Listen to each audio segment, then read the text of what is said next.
Güldek şirin senin işbarin, dımağımdın yirak ketmeydu. Kaydı bulsam senin cemalin, göz aldımdın yirak ketmeydu. Kaydı bulsam senin cemalin, göz aldımdın yirak ketmeydu.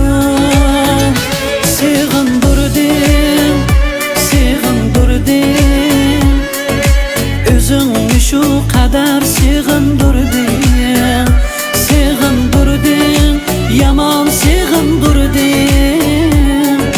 Canım gözlerini sığındırdın.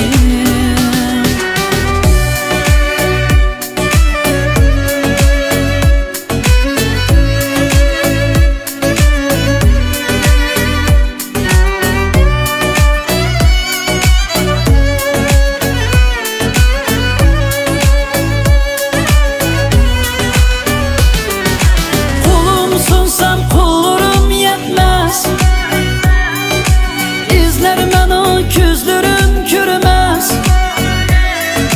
külkülerin hıyalımdın ketmez. Özünü şu kadar sığındırdın, endi yalğız tanlar atmaydı. Yürek sensiz kuşa vurmaydı. Seni yer yuttum o tapalmadım. Özünü şu kadar